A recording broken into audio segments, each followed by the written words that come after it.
Good evening, and welcome to Creative Broadcasting, the station of unlimited possibilities. Presents Creating Your Seat at the Table with your host, Ashley Little, as she welcomes her guest to the table.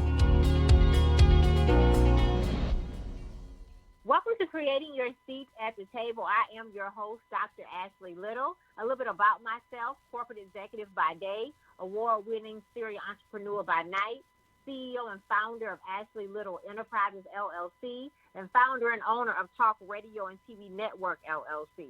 Tonight, we have an amazing special VIP guest by the name of Shelby Patrice. A little bit about her. Shelby Patrice is a native of Miami, Florida, and graduate of Kentucky State University, and is known as the CEO of Budget University. She now resides in Dallas, Texas. She held the title as Miss Black Kentucky USA 2012, Miss Texas US 2016. Her platform of adoption and foster care and financial literacy has paved the way towards her success. She is a business owner of Budget University and TV host and personality. She has been the headliner for Adoption is Beautiful, Adoption Inc., Wednesday Thomas Foundation, Ancestry DNA, and much more. She is known for her outstanding work in the community, where she was honored with 2 proclamations in Miami, Florida, and Grand Prairie, Texas. Welcome to the table, the amazing Shelby Patrice. Yay! Hi, Dr. Little. How are you today? I am great. Excited to have you at the table to hear all this wisdom and knowledge I know you're going to share with our audience today. Yeah, I am excited. I'm excited, and thank you for having me at the table. I'm looking forward to it. You are welcome. So I know our listeners that are listening have heard your amazing bio. Can you please tell us more about your journey? My journey has been awesome. It started off when I was little and always in the performing arts, and my mother put me, in dance and in acting and modeling. And then I grew out and I went to a HBCU, Kentucky State University, where, I was on the dance team. And then I did my first pageant, which was the Miss Black USA pageant, and I won the Miss Black Kentucky title in 2012. And then from there, I needed a platform. So I picked adoption and foster care because I was adopted, and I was like, you know what, this is what I want to do. So I figured public speaking was just it. So after I had the opportunity to be a public speaker and to go places and to travel and to meet new people and to network, I was like, this is my thing. And then I picked up entrepreneurship and, started businesses and stuff like that, got into more pageants. And now my main focus and priority is adoption and foster care and also Budget University. So I'm excited. I love it. And so you're very passionate about financial literacy. Let's talk more about it. Why are you so passionate about that? The passion came because I'm determined, and I'm determined to be successful. And I was determined to not have to work 24/7. Like, why do I have to get up and work on these people's time and do, what my own thing? How does this happen? So I would go on Amazon, and believe it or not, Amazon has so many financial books that are like $7, $8, $10, and I was buying them, and I would highlight important stuff, and I'm like, Dad, that's what I need to do. So it was giving me so many tricks on financial literacy and just what you should do. And then I saved my money up, and I ended up buying a house and went conventional, put 20% down on my first house, and I was able to just save money, get a nice credit score, and then with your friends hanging out with you and seeing what you're doing, they're like, yo, like, how do I do this? So I passed the books along, and I'm like, read this book, and everything that I highlighted, write that down somewhere, put this here, and they started doing it. And then next thing you know it, I went ahead and I started a group, Budget University, which was literally, Dr. Little, just a group. I was like, it's just going to be a group. Girl, woke up one day, the group had like 529 members in it. And I was like, okay, now y'all playing, this is about to be a business. So when I started seeing that people were listening to me and my voice was what they were going off of, I was like, okay, this is going to be a new platform. girl started helping more people, and people were like, Shelby, you're helping me. And I was like, this is now a business. So I trademarked it. Now it became an LLC, and it went from there. But for us and our community, like especially for the African-American community, it's so strong that we start saving money. And, it also happened because I'm a trust fund baby. And with being a trust fund child, growing up and your parents have a trust fund for you, your grandparents leave trust funds for you, it's important. And people are like, well, Dag, I don't have that. Well, let me teach you and let me show you how it can happen. And you can be that generation to go ahead and light that torch to start that trust fund for your family. And then we're going to create generations. I love that. So why Thank do you think, people, and let's just, maybe we can just touch on the Black community, right? Because the facts are the facts. Why do you think there is a problem with, generational wealth and creating wealth in the Black community? Is it lack of knowledge or lack of exposure? What are your thoughts? It's lack of knowledge and that lack of exposure, but it goes all the way back. It goes all the way back to slavery.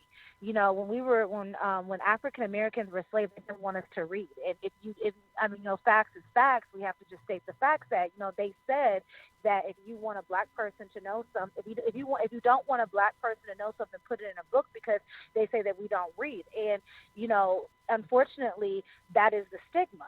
So it's like when you read books and you read financial literacy, they didn't want us to read all that is in the books, And back in the day, the whites saved money, and we didn't have money. We were like, no, we got to make ends meet, or we have to do this. So we weren't building, so we weren't creating generational wealth back then. So we can hurry up and tag the trains along, so we can, you get a train, okay, add the next one, so it can go on. So now that we're waking up and we're seeing that, we're realizing how important credit is, when it's been around for years, but we're just now realizing that because no one taught us this. It's not taught in the school system. And that's the fight right now, is to get that into the school system so it can happen. But it goes all the way back to that, like, Dad, we didn't learn how to read because we're all too busy trying to just make ends meet, and we're not having jobs, or they're saying that this person gets the salary and an African American person doesn't get the salary that a white person will get. So it really goes all the way back, dated to slavery, and then till now. And that's where it is. But now that we're realizing it, and now that more people are in the community and more sources are out there, it's now our opportunity to say, you know what, we're going to go back, and before we go forward to teach financial literacy, we got to handle the back first. We got to handle our parents and make sure, okay, parents, do you have good credit? Let's take it back to the grandparents as well, savings and good credit and what to do with it opposed to moving forward. Oh, that was powerful, and thanks for sharing it, because that's so important. And why is it important for us to invest back into us in the Black community, right? Because the only way for us to build Black Wall Street back, to rebuild it, we have to invest back into us. And sometimes that can be a problem with the Black community. So let's talk about that. It's important to go back, because this is the thing, Ashley. You have to go back before in certain situations, like don't go back, keep pressing forward. I can't press forward. I have to go back to make sure it's like lighting a torch. So my torch is lit, but I can't keep moving forward because it's a domino effect. I can't keep moving forward in this domino effect and making sure that what's in front of me is taken care of, but I got to take care of what's behind me too, because that's still part of the legacy. It's about the legacy. So I have to make sure the full legacy is going. So I got to make sure that everybody in my camp that is still alive, I have to go back and say, okay, brother and sister, this is what y'all need to do. Okay, mom and dad, because if everybody's like, if you knew better, you do better. Right. So now I got to make sure that now that I know better, I got to go back to the back and do better. Because if you have great credit, it's going to fall back on me. So it's like I can go ahead and start the trust fund with this, with my parents, with my grandparents, and then pull it on and then pass it on. So it's a legacy effect. So that's why it's important we go back, because we got to start the legacy. We gotta go back and say, okay, grandma. Perfect example is, okay, grandma's still living. Let's take it back. Let's take it back. Does grandma have a will? That's where the legacy is going to take place at. So we go back and say, okay, grandma has a will. Okay, and she's still living. God forbid, when it's time for her to pass on, what we're going to do with the house. And that's another thing. The African-American community is so quick to sell it because we want money. No, we need to keep it, and we need to keep the legacy alive, and we need to keep the property, because now we're going to turn it in, and we can either rent it out, Airbnb, this just be a family location. So we're keeping the legacy alive, and we're creating generational wealth. I love that. And thanks for nicely putting that, because that's so important, right? That we do that. But also, you know, it's all about being solutions, right? And that's what you're doing. You're creating solutions. And so you are the CEO and founder of Budget University. So tell us more about your amazing company, the services that you all can offer, and how can listeners, you know, become a client? How can they work with you all? How can they partner? Yeah. So Budget University is basically Budget University. Everybody's like, so what does it do? We budget it's about budgeting your money. So it's a company that holds you accountable. When it comes down to budgeting, perfect example, Dr. Little, you could be like, Shelby, I want a budget. Okay, somebody could be like, yeah, girl, budget. No, what we break it down. And the purpose of university is to teach, because when you go to a university, you're teaching. So you go somewhere, like when you go to college, you're getting your college information so you can know this stuff. So it's like, you know what? That's what I'm going to Budget University. I'm going to learn how to budget my money, and I'm going to hold myself accountable. Because when you're in college, you're the only one holding yourself accountable. But then you also form study groups. So Budget University has it where, okay, if you were to come and say, Shelby, we're going to manifest it, I am going to buy a Porsche in 2022. I'm like, all right, Ashley, Dr. Little, let's go ahead and pull this up right here. And what we're going to do is that we're going to pull this up. We're going to pull your budget up. This is what you need to budget so you can get your Porsche in 2022.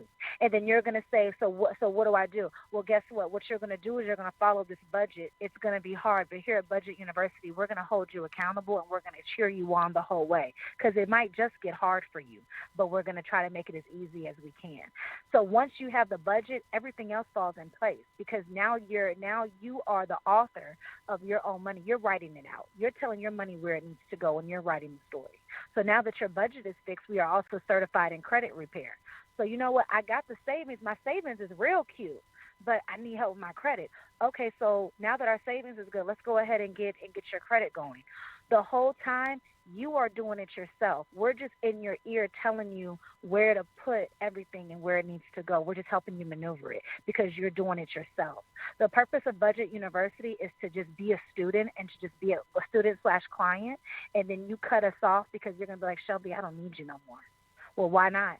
Because it's just like college. You graduate, you go on about your business. And God forbid you get into that same bind again and you're just spending money frivolously, or you need to set another goal, or your credit drops. You're going to say, you know what, let me go back to my notes and my curriculum at Budget University, because it walks me through how they fixed my credit, or how I fixed my credit, and how I was able to get that $20,000 in my savings, and how I was able to buy my Porsche, and how I was able to do it. So that's the purpose of budget. And so from there, what we do is that we have groups, and we're like, we start savings groups, like who wants to save $10,000, $20,000, $30,000, and we form groups, and we all get together, and some people do sidebar text messages and like, all right, girls, I transferred 20 to my savings, or I transferred this much, and it's just holding each other accountable for it. And then from there, you know, we have the credit classes and the budgeting classes. People want to buy houses, we help them with that, and that's it. Now, partnering with us and all that stuff, we take partnership. If you just email us at it's info@budget-university.com. We're more than welcome. Anybody can just come on in and just say, hey, you know, I want to partner. This is what I want to bring to the table. We help and support everyone, as long as it's positive energy only. Because my biggest thing is that, like I said, it's financial literacy. Not a lot of people are financially literate. So if you're going to come with a positive mind and you're okay to ask questions, no question is a dumb question, because we're here to help everyone. So that's what Budget University is about. Amazing. So listeners, make sure you all reach out and partner with Budget University. Shelby doing some amazing things with Budget University. And my next question would be, where do you see Budget University in 5 years? In 5 years, where I see Budget University sponsoring and going to having our own curriculum inside the school system for colleges, especially HBCUs. Because a lot of people say, well, it starts at home. Yes, A lot of things start at home, but how can something start at home if home doesn't even know what they're doing? Ooh, that's good. So our goal is, my goal for Budget University is to build curriculum and to go to schools and colleges and universities so we can show people not only how to budget their money, but resume classes, because it's a cycle effect. Let's get this bomb resume, because once you get this bomb resume, now we're going to help with these interviews. We're going to polish up interviews. Once we polish up interviews, we're going to show you how to accept the job offer, and if you feel like you need more, how to write an offer for more money. From there, when you start getting the money that you want, because when you walk out of college with a bachelor's, what if you get a job that's $65,000? You never came from $65,000. You're gonna be like, oh my gosh, I got all this money. No, now Budget University, we done polished you on all these things. Now we're gonna be like, okay, look, this is where you need to save your money. And we're going to show you how to do that 401k, how to fill out those W-2 forms, how to figure out what health insurance helps you and what's more feasible for you and cost worthy for you. So that's the purpose of Budget, and that's where we see Budget in 5 years. I just love everything about it. Okay, this is amazing. Thank you. And I see all the great things that you're getting ready to do out of this, because we do know that financial literacy is not taught in college. Do you want to talk more about that? Why don't you think it's taught, and why haven't, and thank you for bringing a solution to it to continue to change this narrative. Of course, it's a work in progress, but why don't you think that's more of a focus in college? Why don't you think that's a lack of knowledge and a lack of being not taught there? With the research that I've gathered right now, it's because a lot of people are just seeing it as just get the paper and leave, get the degree and leave, and it's not being taught because we're worried about other things. We're worried about pre-electives, and we're worried about other courses, or worried about what the major is. But I feel like, or a freshman experience, or whatever the course is called, but it's not in there because it's not taught nowhere else. It's not even taught in high school where it needs to be kicked off at, but it needs to be taught in college, because you got students out here, when you're in college, that's when you start receiving in the mail those credit card offers.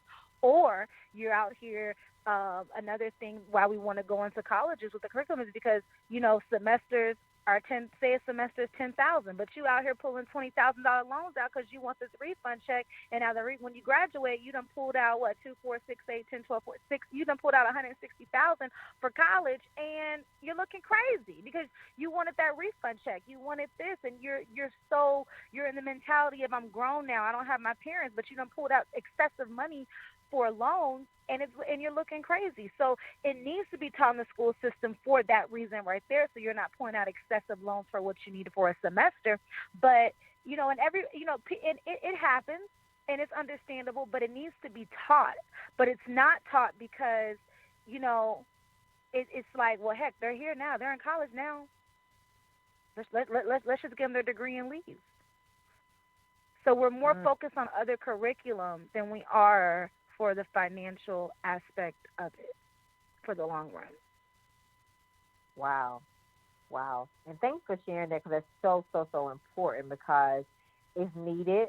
And I give you kudos for being a part of the solution to go change this narrative, because that's definitely needed in our colleges, and those partnerships are needed.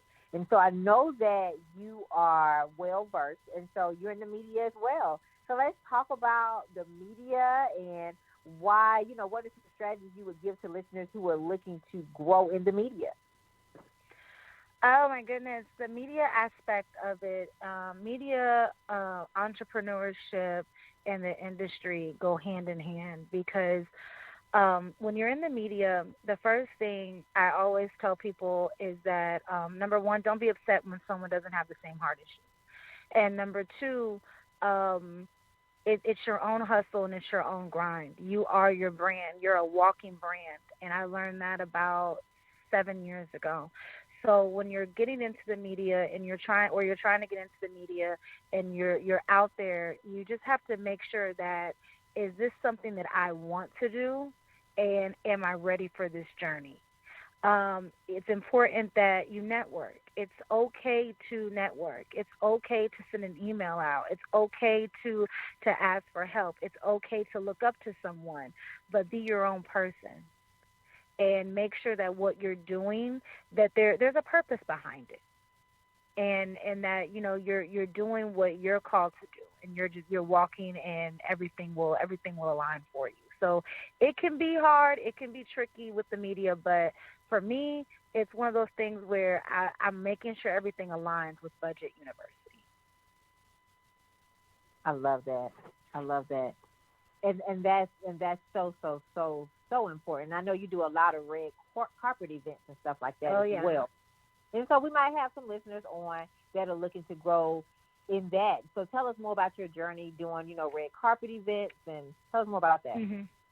Oh my goodness. So if you are a fan of Budget, or you participate in Budget, or you're on my page, you would see that I started off just doing an interview and doing some interviews. And what happened was that I follow a lot of people.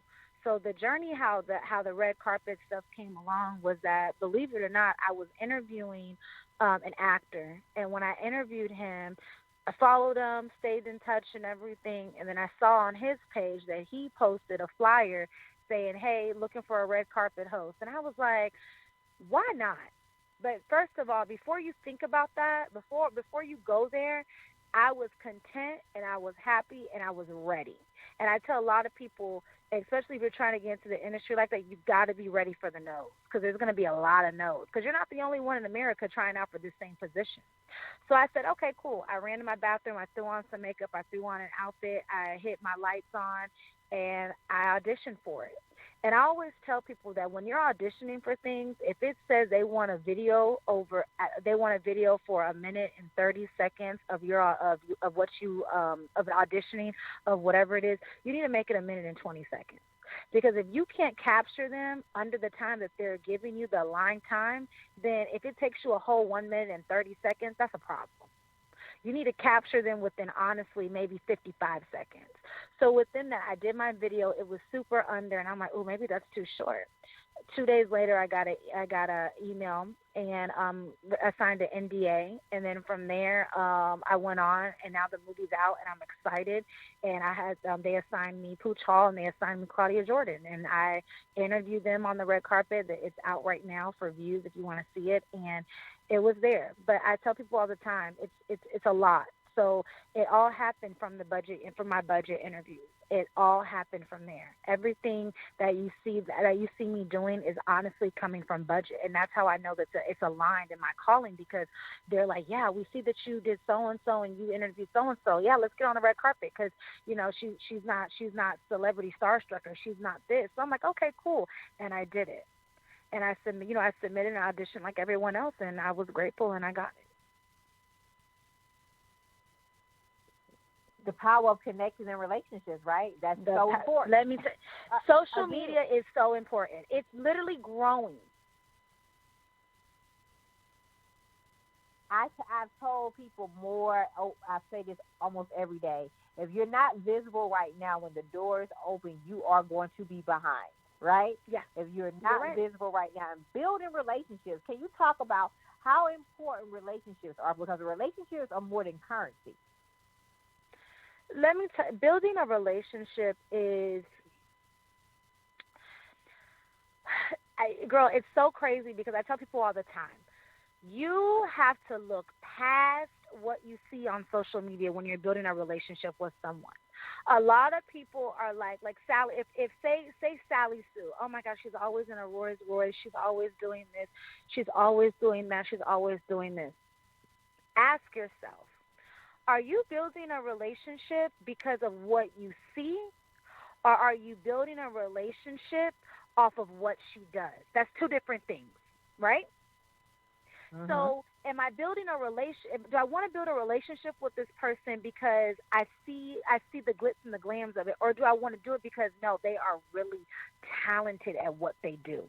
So when you build that relationship, you have to respect the boundaries of that person and what they do, along with yourself. A lot of relationships that we build, are we building them for our future, or are we building this just for in the moment situation? So relationships and building them are very important, and it's also very important to not burn them and to just be honest with it, because you don't want to burn a relationship, and the next thing you know it, you might need that person in the long run. And it's okay to support. And I always tell people, same thing with building a relationship. Building a relationship can also mean support, but make sure it's genuine support. Hey, I'm cheering this person on. Yeah, you go, girl. You go, girl. And the person might come back. Yeah, you go, girl, too. And it's like you guys are building your own relationship. It might just be a social media relationship, but you never know. Dr. Little, that you go girl can go so far. Like, ooh, I remember a Dr. Little commented on my post. Let me see what she's up to. Maybe she can come to this seminar and be a keynote speaker. You just never know where that relationship was. Just make sure that you stay in a positive light of yourself and you protect your image. That's so good. That's so good. Relationships they are more than currency. Build them, and you're right. Make sure they are genuine. Make sure they are genuine. I cannot talk about that enough because I'm a big believer in relationships. And so let's talk about your HBCU experience and how it has impacted all the great things that you're doing today. So let's talk about that. How did your HBCU experience play a big part in that? Oh, my goodness. This is the first time I've ever gotten this question, and I'm so happy because I always talk about this with my friends. So, funny story about Shelby is that I was adopted, and when I was adopted to a family, my family. And my family's black. My mother went to Kentucky State University, right? My dad went to Florida State. My mother pledged Delta. My dad pledged Omega. So I grew up in the suburbs of Miami, Florida. I went to a white school for elementary school. I was the only black girl in my class from kindergarten all the way to fifth. Middle school, you could literally, it was maybe 15% blacks in my middle school. I grew up in the suburbs of Miami. In high school, you could count the African Americans literally at the school. Not to mention, when I made the dance team, if I told you that I was the first African American to ever make the dance team, would you believe me? The first and only. I'm gonna say I can believe it. Go ahead. So I was the first African American to make the dance team. So when it was time to go to college, it's called the Ebony Club, and I'll never forget her name. Miss Bennett was like, all right, seniors, y'all come into my room after class. I'm paying for one application. And I told my mom, I said, Mom, I got to stay after school because Miss Bennett's applying. Miss Bennett said we can apply for a college and she'll pay for it. My mom said, okay. So but it was all HBCUs. My mom said, you need to apply for Kentucky State because that's where she went. I said, I don't want to go to K-State. I said, I really want to go to FSU and be a Dolphins cheerleader or Miami Heat. She was like, no, you're going to an HBCU. I was like, but I don't want to. She was like, you need to get in contact with your culture. Girl, applied for HBCU, went to, you know how there's open house where the freshmen come and they see the campus and all that stuff and the band is out and it's a nice pretty day. They're playing hopscotch and jump rope and the cap is open and it's like the bomb food. Girl, I said, oh, okay, I'm going here. Tried out for the dance team my freshman year, made captain in training. I was like, all right, cool. I kid you not. I was there 2 weeks early because it was band camp. So campus really life didn't really hit me until the first day of school. So when the first day of school happened, y'all, I'm going to tell you right now, it was a humongous culture shock for me. I hated it. I did not like, I will tell everybody my freshman year, my first semester, I did not like my school. I did not like Kentucky State University because I wasn't used to those dynamics. I didn't know they were playing rapper Gucci Mane. Who is this? I'm not used to this type of stuff. And it was the people. I was like, this is too much for me. It was I was not used to it. And they would call me names. They would say, oh, look, there goes Whitley Gilbert, or oh, she talks white, like stuff like that. And it would hurt my feelings.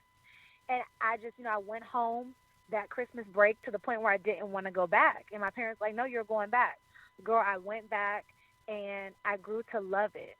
I grew to love it. I grew to embrace the campus. I grew to understand the roots of it, to understand the legacy, to understand the history, and I loved it. I loved it. And it taught me and it molded me to the woman that I am here now today. to be independent, what it is to be Black, how important and beautiful it is to be Black, the clubs that were there, being on the dance team and seeing other just Black women be successful, and to see them just properly groomed. And I'm just like, I love this. You know, to have speakers come to the school and share their journey. And I was just like, this is it. So it was a culture shock for me. I grew to love it, and it molded me to be the strong woman that I am today, to be outspoken. If you don't like something, speak about it. You know, and it was the experience that it made me want to excel, to be better, and to go up and say, bam, okay, after this I'm getting a master. After this, I'm doing this because this person did it. And to be around, you know, Black women and Black women supporting Black women and having the same vision, I was like, you know what, this ain't too bad after all. And I loved it. I love that. And thanks for sharing that, because that's so important, how important, right, that HBCU experience played a part into all the great things that you're doing today. Yeah, thank you. I'm excited. I was happy. Yeah. And so let's talk about, you know, you've built multiple tables for others, Shelby, and multiple tables for yourself. How did you, I asked all of my guests this question, how did you create your seat at the table? I created my seat at the table. I'm going to be very honest with you, being myself. Mm-hmm. Being myself. That's probably a cliche answer, but this is the thing. The table is already set, but your chair is not there. You have to bring your own chair. And when you bring your own chair and you sit there and you speak on something and you're yourself and you're genuine and you're authentic, it's going to be like, well, who is she? What is your idea? So when you're yourself and you're your own person and you have what you have and you have your platform, that creates your seat at the table. But not only does it create your seat for the table, but when your seat is already created at the table, you've also created more chairs.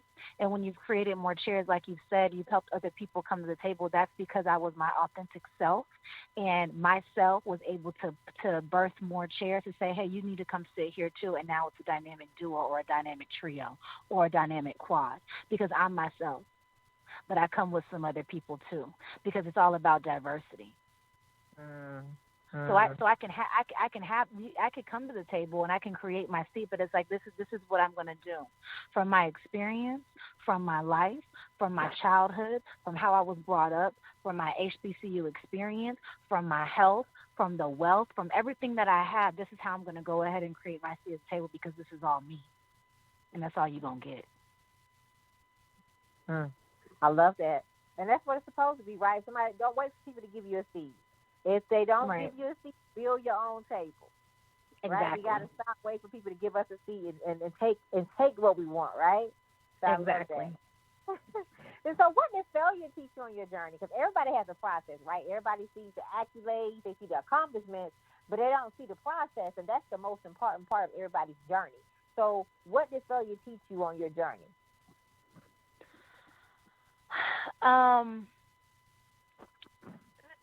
Failure comes with it. And what I mean by that is not what happens to you, it's how you respond to it. And I learned that because I got a lot of no's. So before I got to where I am today, I don't know about how other people might see it, but believe it or not, you tell me no, I would crumble up and cry back in the day, and I would stop what I'm doing. That was it. I'm not going to do it no more. It's a no. This person said no, and I'm like, I can't let this hinder me. Somebody said no, but I feel like it's a yes, so I got to go off how I feel like it's a yes. You know what I'm saying? So I'm like, I had to keep going. I had to get that stride, and it's hard, especially when it's something that you dreamed about and that you have a vision for it. So I would definitely say getting negative feedback and getting a no and trying to turn that into a yes, if it has to be 5 or 6 times, because that has deferred me to the point where I'm like, I don't even know if I want to do this anymore. But I'm like, Shelby, you got to keep pushing it. But when I hear no, no, no, no. I'm like, dog, is there not a yes somewhere around here? Somewhere? You got to keep going. You got to keep going. So you building and building and building, and learning that I have to trade my sand in for bricks, because sand is easier. You can't take the easy route no more. You got to get harder. You got to pick up your weight and take it. I love that. And what did success teach you? Because you're very successful. Success taught me the same thing. It's not what happens to you. It's how you respond to it. Success is success can be success, but I'm not. How can I say this? Success is success, but you can't be comfortable with success, especially if you're trying to build a legacy and be a legend. Two different things. So it's like, yeah, I'm successful, but I'm not successful yet, because if you think this is successful, just imagine what's in this book that I have right now that's on top of this to actually make it and to actually build it. So success has taught me, honestly, that if everything that you have tried to strive for has happened to get successful, keep doing that times 10 to be even more successful. It can be done. And before we close out, I want to talk about collaboration over competition. Let's talk about it, because that we got to I think people get that confused, how to really effectively collaborate. What are your thoughts? I love that. Let me tell you something. Collaboration is important. When you're collabing with somebody, it's okay, because what's for you is for you, and what's for them is for them, and that's it. Jealousy, unfortunately, has hindered so many collaborations because someone is jealous of you. It's okay to collab with someone, because if you collab with them, guess what? It's a collaboration of both. You guys are both birthing something. And it's not about you. It's bigger than you, whatever it is.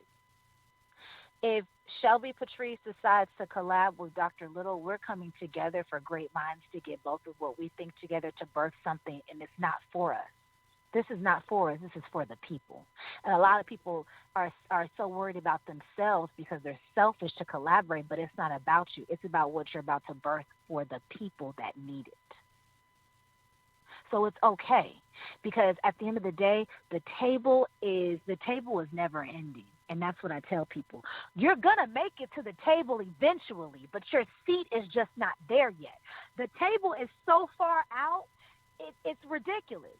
It just keeps building, because once I go to the table and Dr. Little comes to the table, we got to extend the table, because now we need more seats, and that could be your seat. So it's okay to collab, because the table is going to keep building. It's going to keep extending itself. But we have to, I feel like it comes with pride too. We have to let pride go. It's okay to collab with people. It's okay to come together. But jealousy and pride hinders it. It's like I can't be scared to collab with somebody if they're doing the same thing as me, because guess what? What they're doing is cool, but they don't got my vision. What's embedded in you is embedded in you. So I always tell people it's important to collab. Don't be scared to. Absolutely. And thanks for sharing that, because I want people to hear that, because collaborations can take you to a whole nother level, right? But it's all about collaborating with the like-minded people, right? Who are reciprocal, who are bringing value. Because we got to get rid of the scarcity mentality. We can all win. It's room for all of us at the table. Yeah. So thanks, Shelby, because that's so essential for growth in if you want to get to that next level. So let's talk about what you have coming up in this new year of 2021. We're getting ready to finish out the first quarter. So what can we expect from Shelby the rest of this year in this new decade? I am so excited. From Shelby Patrice, you can definitely You can definitely expect a lot of more interviews coming up. Mind My Money Mondays has launched on Mondays for Budget University. And it's just a show that we have where we have guests come on Mondays, and we just talk about everything. So this Monday coming up, we're going to have a travel fashionista. She's very known in the travel industry, and we're going to talk about traveling on a budget, because it's part of budgeting. And, you know, the world's opening back up. People want to hop on those airplanes and go places. So we're going to talk about that and a lot of other topics coming up. And then from there, our website for Budget University is going to be launching in a couple of months, which I am extremely excited and stressed out about at the same time. It will be subscription, where you can get a subscription between the rates of $15.99 and $39.99. And it will be your own personal calculator, and it will help you with real estate, student loans, basic banking, 401k, and investing. We're going to have access to the stock market, and this subscription is going to give you all that access. It's going to help you to save money. It's going to text you when you want to get something done, like, oh my gosh, what is today? It's Budget University will text you personally and say, hey, today's your payday. Don't forget to transfer $500 to your savings so you can reach your goal. This website is going to be major. It's going to be huge. It's just awesome. Join the Facebook group that we have on Facebook, which is Budget University, with our logo, the blue and the green and the white. And just come on. I'm telling you guys, you never know who's going to be a Budget University. You never know. So make sure you follow and support Shelby. She is definitely somebody to know and connect with. Shelby, thank you for all the amazing things that you are doing. You are doing some amazing things. I cannot wait to see where you're about to take Budget University. Kudos to all the things you've already done. And so I cannot wait to just see all the blessings that God is about to pour over your life this year. Thank you so much, Dr. Little. And thank you so much for that. And I wish you all the best in all your endeavors. And I pray that your business takes off, and I pray that this platform gets picked up on a national serious tip for you. And I'm really excited for your journey and sitting at the table with you. And I can't wait who's going to sit next, and I can listen in. You are welcome, love. Thank you so much. But tell our listeners, okay, how they can follow you on all social media platforms, or how they can book you and work with you. Yeah, so you can definitely hit me up. We check. I have the social media team checking the DMs of Budget University, which is just Budget University on Instagram. Facebook also is Budget University. It's going to say private group, but we just allow everybody in, just so you can hit that positive button that you're bringing nothing but positive energy, because we want a question. We ask that question before you come in. My personal page is Shelby Patrice _ I check the DMs on there frequently as well. If you have any questions, just email us info at budget-university.com. Questions, comments, concerns. If you want to collab with us, if you want to do anything, if you want to book an appointment, just go ahead and hit us on linktree.com and you can book the appointment, or you can just go to Budget University. All the consults are free. If you just want to chit chat about a budget, you have a 25 to 30-minute consult, and then from there we just help you with what you need to be helped with. Awesome. So make sure you all follow and support Shelby. As stated, she's definitely somebody to know and connect with. Shelby, thank you again for coming to the table again tonight. You. So sharing your story has been amazing. My soror at that, and I look forward to inviting you back. Thank you so much, soror, Dr. Little. I appreciate you. You are welcome, love, and we will talk soon. So I would like to will. You're welcome. So I would like to give a special thanks to my intern, Sarah, who is a Tennessee State University alumni. I would also like to give a special thanks to my intern, Vontaria, who is a student at Winston-Salem State University. You all may follow me on Facebook at Dr. Ashley Little, and on Instagram at _Ashley A. Little. Thank you. Thank you for tuning in to another episode of Creating Your Seat at the Table, where Ashley speaks with corporate professionals, celebrities, entrepreneurs, authors, and speakers who are transitioning or have transitioned to entrepreneurship.